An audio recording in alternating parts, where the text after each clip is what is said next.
Wow, what a start to season 3. My non-existent viewers, it's me, TVB, and happy Turtle Tuesday, and it's my favorite day of the year, Tax Day. But yeah, this is gonna be the next episode of Turtle Tuesday. Last week we live streamed my reaction to the season 2 finale of Teenage Mutant Ninja Turtles.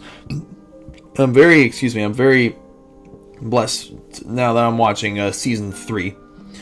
And the first 2 episodes this season, I think this season might be my favorite season so far, just from the looks of it from the first 2 episodes. Like, if I'm not mistaken, this is where Seth Green officially takes the role as Leonardo, or over Jason Biggs. I think that was the first actor's name. I might be mixing the 2 up though, so forgive me if I am. But yeah, Leo's voice is so much lower now in season 3. It definitely takes some getting used to, but like the season 3, episode 1, like he's basically regaining his strength when the giant, hag thing, takes the form of Raphael, or takes control of Raphael, I should say. And I already love how this season is, like, the first part of it, at least, is taking place in upstate New York.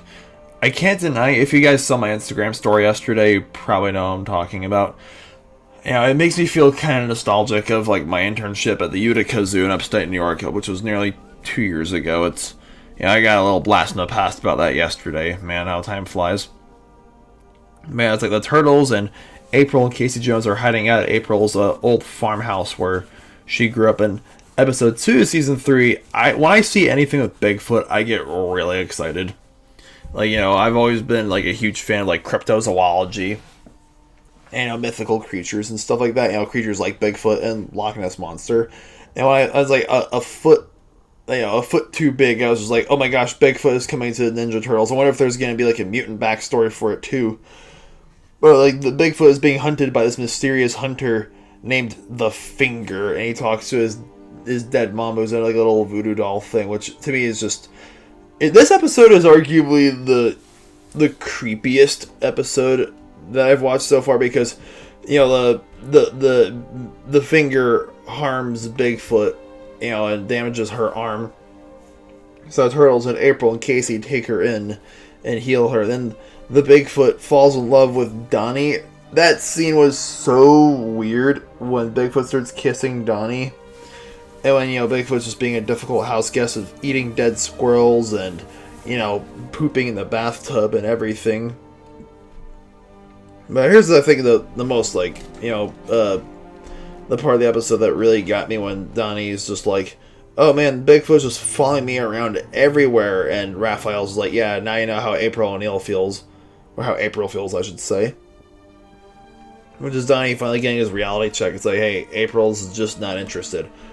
Or so we thought, because considering at the end of the episode, Donnie admits to April, it's like, I get, like, why you keep he realized that he was just like acting to her the same way Bigfoot was acting to him, but it's okay. April kisses him on the cheek, his reptilian turtle cheek. It's like, yeah, you're a mutant, but you're my mutant, and you're very special, which is just like, oh, that's so cute. And yeah, the episode does end on a very strange note with like the Finger, after Bigfoot gets so insulted that she runs back into the woods to sob. Like, her and Donnie and Mikey are like captured by the Finger, and like, it's revealed that the Finger will never attack a lady. He's like, oh, I'm sorry, Mama. I was just like, I couldn't tell if I should just laugh at it or just be weirded out that like Bigfoot then takes him in, and then takes him into the forest, and now they're just happily ever after, I guess. This season 3 is off to a very strange, but I gotta say, a pretty promising start already.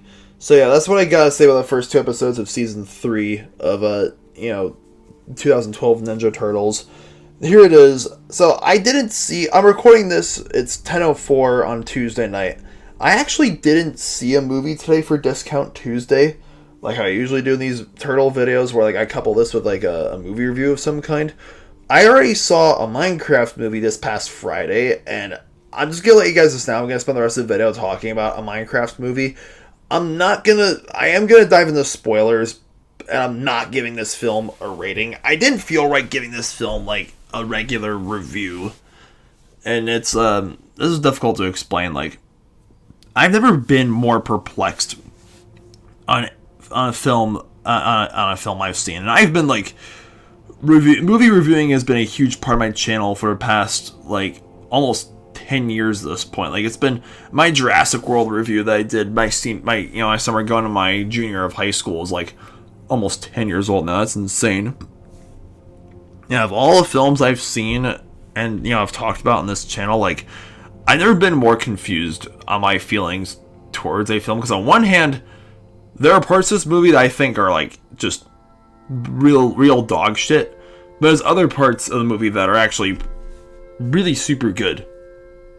And it's like the good, the bad, and the ugly. Like, I am kind of perplexed as to, like, with the ugly being like, I just, part of me wishes this film was just completely animated instead of like, because why is it live action? Why having live action characters when all they're doing is just staying from a green screen for an hour and a half? Like, the CGI, I agree with the critics of the CGI creatures, the sheep and the mobs and the villagers. Like, they all look so creepy, and that subplot with Jennifer Coolidge in this movie, what the hell were they thinking? Her going on a date with a villager? Like, just, the villagers in Minecraft are supposed to be derpy, but in live action, they look freaking scary. Like, and then, like, there's the pig villain, which I got hold up, I got my laptop open here. What's her face? Gubby. I keep forgetting her name. The pig wizard who's like obsessed with gold. The big Malgosha. That's right. It's just like, who is this Malgosha, and like why piglins as like the main enemy force? Because if I'm not mistaken, aren't piglins supposed to be like neutral mobs in Minecraft? Why are they attacking all these people unprovoked? And this Malgosha, like, why didn't they introduce like a character we were already familiar with? Like, the entire movie, I was like asking myself, like, where's the Ender Dragon? Yeah, there's an Enderman in the movie that the kid has to face, but aside from that, it's like, where's the end? Where's collecting all the Ender Pearls? I know there's a scene with the Ender Pearl, and the kid gets the Ender Pearl from, or not really, he doesn't, from the Enderman. But it's like, they don't go to the end. They don't even mention the Ender Dragon. I'm guessing they're setting up a second film where the next villain may be the Ender Dragon, or the Wither, or possibly even Herobrine. I heard someone say that in the theater, like, after the movie was done.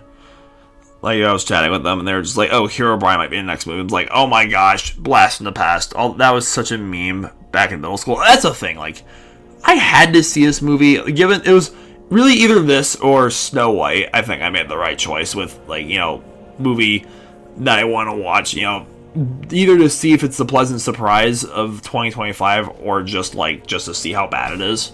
Like, yeah, I think I made the right choice by seeing a Minecraft movie, because it's like, I've refused to watch like live action Disney remakes for years, and Minecraft has been like such a huge part of my life ever since like the end of middle school. Like, I've been playing it since like the Xbox 360 days. I know it's always originally been a PC game, but still, like, Minecraft has been like one of those games that's like really made me into who I am today. Like, I would not be the person I am today without it. And like, this film, I could have sworn hearing at some point that there was gonna be like a film adaptation of Minecraft years ago, and they were gonna make it animated and Steve Carell voice Steve. I don't know, it's like, here's my thing.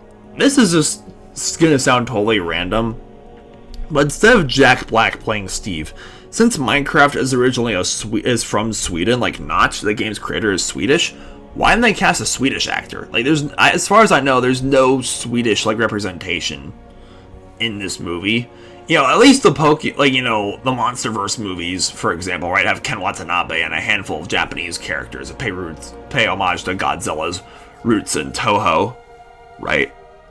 Hollywood film adaptations of like stories from other countries, generally speaking, have actors from those countries represent them, right? Even the Sonic the Hedgehog movie, the third one that is, like, there's a scene where they go to Japan and they meet the KOs, like at the KO restaurant, when they face Shadow. Like, yeah, obviously it's made by an American studio, but at least they there's a scene in Japan. Like, why wasn't there any reference to Sweden in this? Like, because here's the thing, Steve.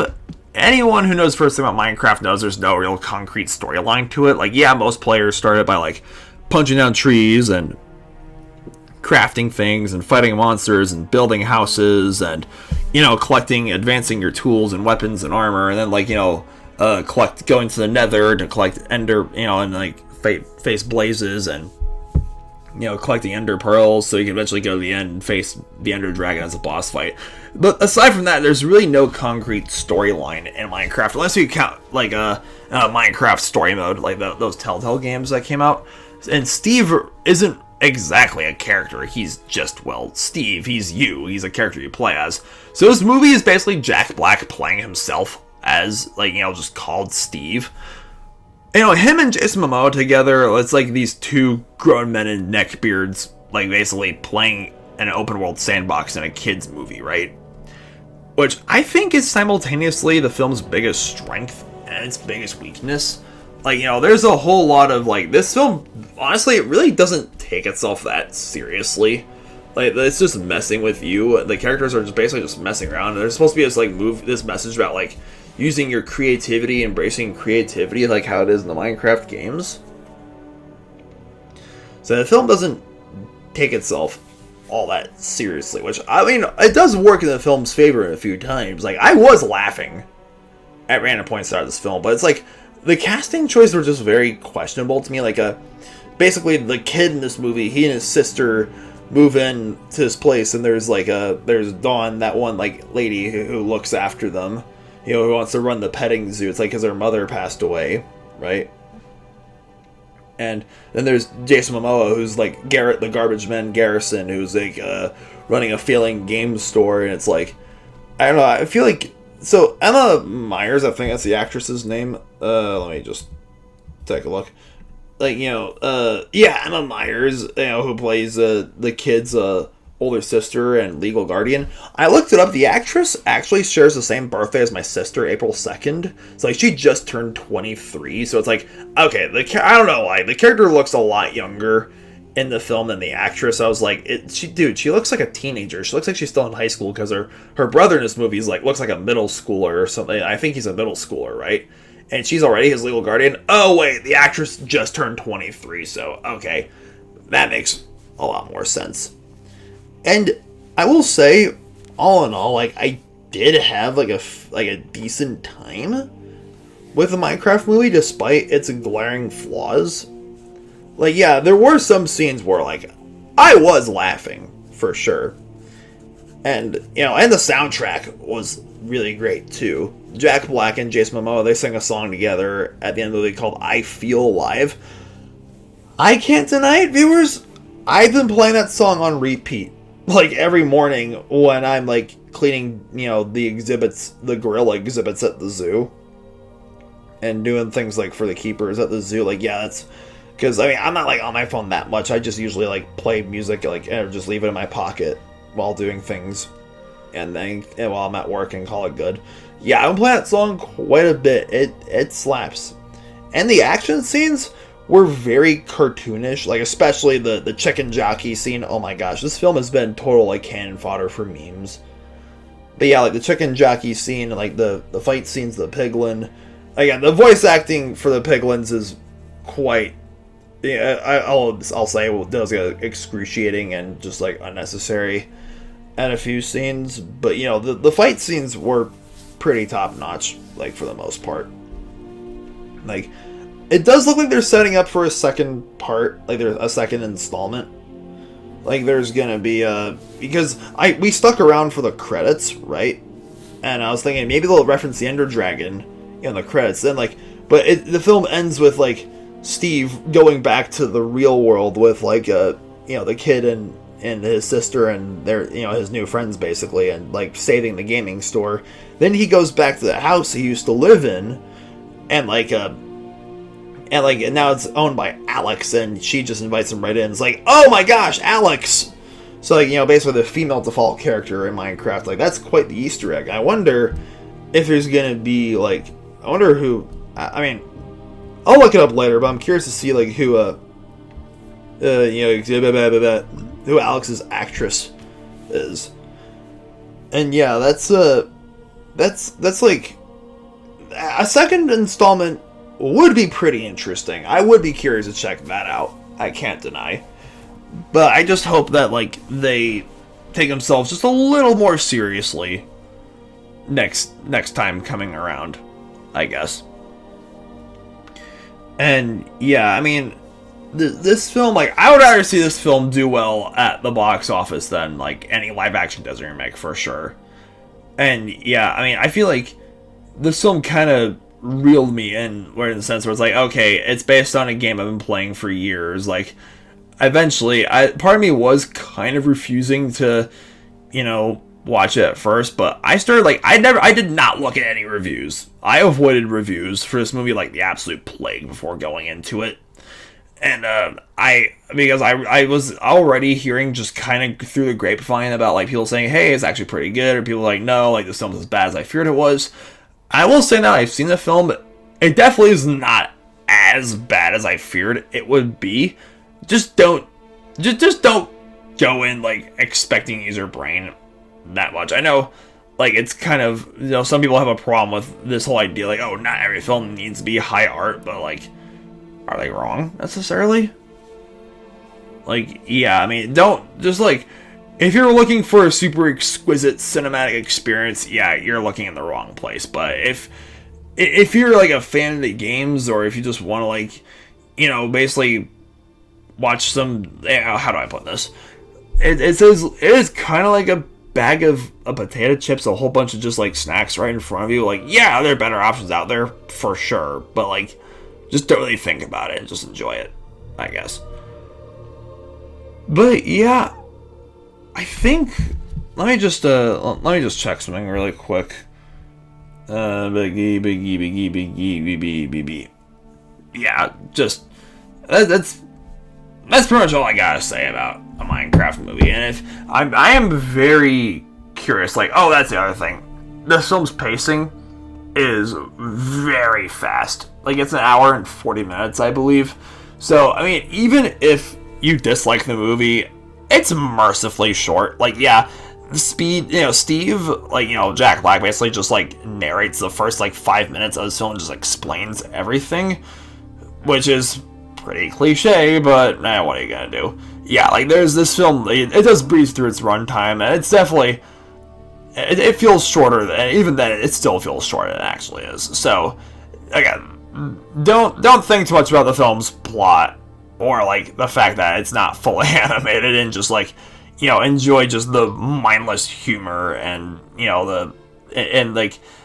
and some, interesting motifs, I guess. But yeah, that's pretty much all I gotta say for this video. Have you seen a Minecraft movie? Like, did you like it, dislike it, or how do you feel about it? Let me know in the comments down below. And yeah, expect I know this is really unconventional for a Turtle Tuesday episode. I kind of feel like, not really numbering these episodes anymore, considering I still got like 2 more seasons to review after I'm done with season 3. Like, this series might go on longer than I expected, but that's okay. Yeah, thank you guys so much for watching. If you enjoyed it, hit that thumbs up, like button, and subscribe. Stay beastly. Have a good night.